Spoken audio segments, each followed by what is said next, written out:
बिस्मिल्लाहिर्रहमानिर्रहीम अस्सलाम वालेकुम। उम्मीद करता हूँ दोस्तों आप सब खैरियत से होंगे। आज हम स्पेशल फंक्शन का जो हम टॉपिक कर रहे हैं गैमा फंक्शन, उसकी कुछ प्रॉपर्टीज़ हम देखेंगे जो कि हमारे पास टॉपिक है सम प्रॉपर्टीज़ ऑफ गैमा फंक्शन। अब इस ये हमारे पास फंक्शंस लिखे हुए हैं, वन बाय वन हम इनको सॉल्व करेंगे और इसका रिज़ल्ट हम प्रूफ भी करेंगे। तो नंबर वन पे है मेरे पास n+1 गैमा फंक्शन जो है वो इक्वल होता है n into gamma function of n, जो कि आपके पास अगेन इक्वल आएगा n फैक्टोरियल के। नंबर टू पे n का गैमा फंक्शन जो होता है आपके पास वो इक्वल होगा zn इंटीग्रेशन जिसकी limit 0 to infinity e raise to power minus zx x raise to power n-1 और dx होगी। यहाँ पे आपने याद रखें कि हमारे पास n और z जो इस्तेमाल हो रहा है उसके ऊपर 0 ग्रेटर देन 0 है, और n का सिग्मा फंक्शन अगेन हमारे पास जो है उसके ऊपर इंटीग्रेशन के ऊपर लिमिट है 0 टू 1 log ऑफ 1/y जिसका एक्सपोनेंशियल n-1 होगा dy। नंबर फोर प्रॉपर्टी जो है हमारे पास gamma function of n is equal to integration for 0 to infinity e raise to power -y 1/n dy। और लास्ट जो प्रॉपर्टी है 1/2 का gamma function is equal to हमारे पास पाई का अंडर रूट होगा। और चलिए स्टूडेंट अब हम इसके सोल्यूशन की तरफ या इसके प्रूफ की तरफ मूव करेंगे। जी तो दोस्तों अब हम अपनी पहली प्रॉपर्टी जो है वो देखेंगे, जो कि है हमारे पास यहाँ पे n+1 गैमा फंक्शन जो कि इक्वल होगा n into gamma function of n is equal to n factorial. अब देखिए ज़रा, आपके पास n+1 जो है वो रिप्लेस कर रहा है n से, और इस तरह हमारे पास इसका n फैक्टोरियल आंसर निकल आएगा। प्रूफ स्टार्ट करते हैं। सबसे पहले जैसे कि हम जानते हैं हमारे पास इसकी जनरल प्रॉपर्टी जो इसकी जनरल डेफिनेशन है by definition of gamma function. ठीक है जी, गैमा फंक्शन की जो डेफिनेशन थी हमारे पास वो हमारे पास क्या थी, वो थी हमारे पास गैमा फंक्शन को n से gamma function of n is equal to integration 0 to infinity e raise to power -x into x raise to power n-1 dx। तो यहाँ पे स्टूडेंट अगर आप गौर करें तो n+1 को हमने यहाँ पे गैमा फंक्शन मालूम करना है, क्योंकि n था तो n को यहाँ पे मैं रिप्लेस कर दूंगा।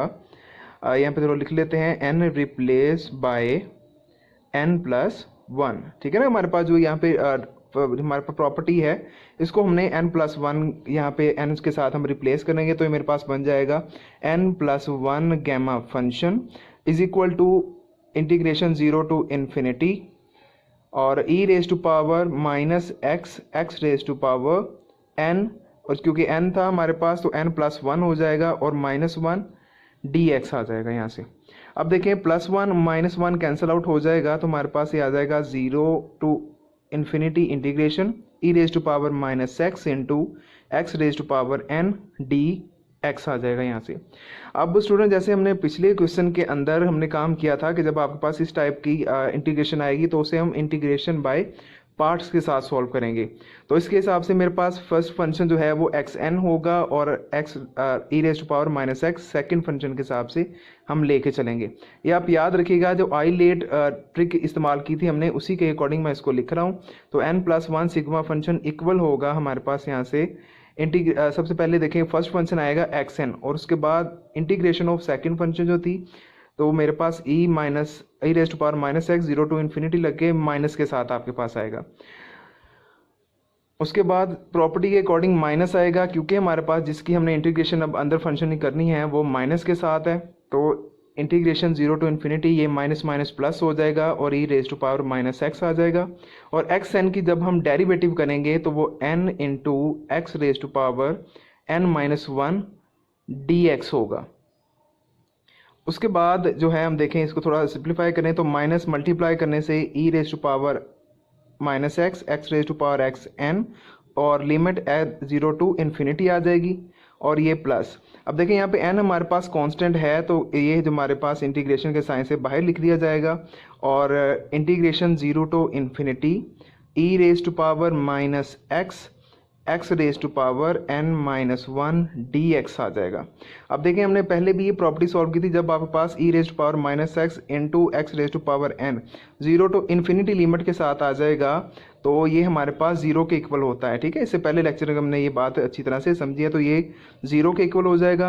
और n से मल्टीप्लाई होने वाला जो इंटीग्रेशन है, अगर आप वो स्टार्ट देखें तो हमारे पास ये n गैमा फंक्शन के इक्वल था। तो हम सिंपली क्या करेंगे कि इसको उसके साथ रिप्लेस कर देंगे।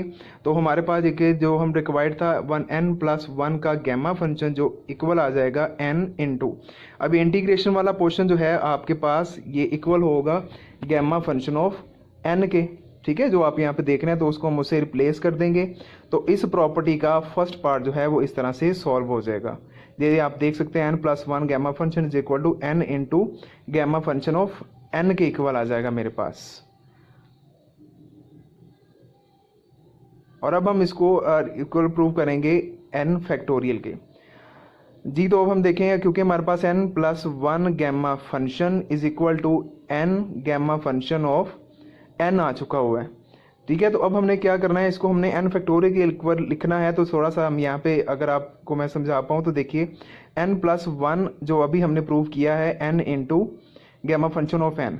अभी ज़रा आप यहाँ पे अगर थोड़ा गौर करें कि n के साथ +1 हो रहा है, तो अब +1 की सूरत के अंदर जो प्रॉपर्टी कहती है कि आपके पास n बाहर आ जाएगा और अंदर गैमा फंक्शन में भी आपके पास n रह जाएगा। तो इसी तरह अगर मैं गैमा फंक्शन में n जो है उसके साथ 1 माइनस भी करूँ और प्लस भी करूं, तो इसी प्रॉपर्टी को इस्तेमाल करते हुए इसको जो है मैं लिख सकता हूँ। देखिए -1 था और +1 है, इसको हम लिख सकते हैं n इंटू n-1। देखें बाहर आ जाएगा और उसके बाद आपके पास गैमा फंक्शन के अंदर भी n-1 बच जाएगा। इसी तरह अब हम इसको मज़ीद जो है वो भी सिंप्लीफाई कर सकते हैं। तो देखें अगर आपके पास n-1 था तो अगेन उसके अंदर जो है मैं -1 भी करता हूँ और +1 भी कर लेता हूँ। तो देखिए फिर उसी के अकॉर्डिंग n इंटू n-1 ये आपके पास क्या हो जाएगा, -1 आपके पास 2 हो जाएगा। तो ये n-2 + 1 आ जाएगा।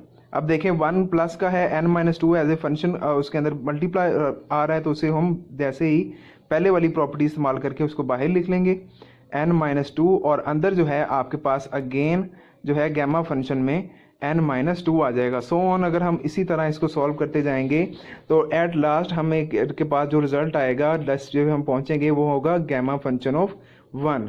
अब इसी रिजल्ट को जो है हम अपने प्रूफ के अंदर जो है इस्तेमाल करके इसको n फैक्टोरियल के इक्वल प्रूव करेंगे। देखिए n से गैमा फंक्शन जो इसको मैं लिख सकता हूँ n इंटू n-1 और ये आपके पास आ जाएगा गैमा फंक्शन ऑफ n-1।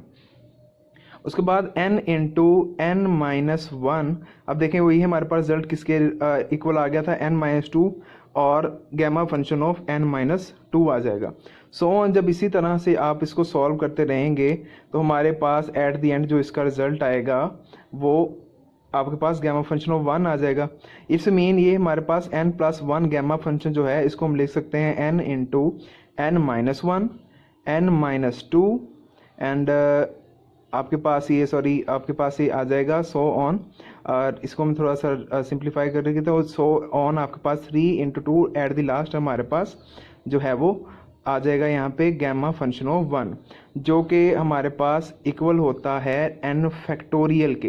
ठीक है जी, तो दोस्तों जैसे हमने पहले अब ये हमारे पास पहले दूसरी प्रॉपर्टी अब हम अपनी जो है वो प्रूव करेंगे। जैसा है कि स्टार्ट बिल्कुल सेम हम वैसे ही करेंगे जैसे हमने फर्स्ट प्रॉपर्टी को किया था। और क्योंकि जैसे उसका भी स्टार्ट हमने जनरल जो है इसकी डेफिनेशन से किया था, उसी को इस्तेमाल करते हुए इसको भी सॉल्व करेंगे। तो लिखते हैं जी बाय डेफिनेशन। तो देखें जी by definition of gamma function, तो इसे मैं लिख सकता हूँ n gamma function is equal to integration 0 to infinity e⁻⁻x into x⁻n-1 dx। ये हमारे पास इसकी डेफिनेशन आ जाएगी। तो देखें यहाँ पे हमारे पास जो x की जगह पे zx इस्तेमाल हो रहा है। ठीक है, तो इसके अंदर सिर्फ हमने यही काम करना है। तो यहाँ पे हम लेट करते हैं कि आपके पास जो यहाँ पे x है वो इक्वल आ जाएगा y ऑफ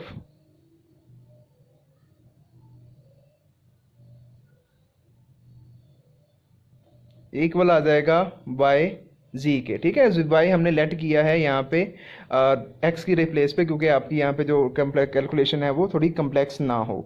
बाद में इसे बैक सब्स्टिट्यूशन से हम वापस एक्स पुट कर देंगे। ठीक है जी। अब इतना काम कर लेने के बाद x को is y over y z के इक्वल जो है वो आपने लेट कर लिया है। अब हम इसका डेरिवेशन फाइंड करें तो x का डेरिवेटिव हमारे पास z 1 होता है और z आपके पास कांस्टेंट नंबर और dy dx आ जाएगा। यहाँ से जो dx है जब 1 से मल्टीप्लाई होगा तो dx is equal to z into dy बन जाएगा। ठीक है, ये हमारे पास एक रिजल्ट आ गया। अब हम जो देखें हमारे पास x की वैल्यू है, हमारे पास लिमिट गिवन है 0 टू इन्फिनिटी इसके अंदर। तो यहाँ पे अगर मैं y की जगह पे देखें ये जो लिमिट है 0 अगर मैं पुट करता हूँ तो यहाँ पे लिख लेते हैं as y is equal to 0। y की वैल्यू अगर मैं 0 पुट करता हूँ तो x जो है मेरे पास ऑटोमेटिकली 0 आ जाएगा। इसी तरह y की प्लेस पे अगर मैं इन्फिनिटी इस्तेमाल करता हूँ तो मेरे पास आंसर x का भी जो है वो इन्फिनिटी आ जाएगा। इसका मतलब हमारी लिमिट के ऊपर तो जो है यहाँ पे कोई फ़र्क नहीं पड़ेगा, हमारे पास सेम लिमिट्स ही इस्तेमाल होंगी इस क्वेश्चन के लिए। अब देखिए जी हमारे पास इसको हम इक्वेशन 1 बोल देते हैं।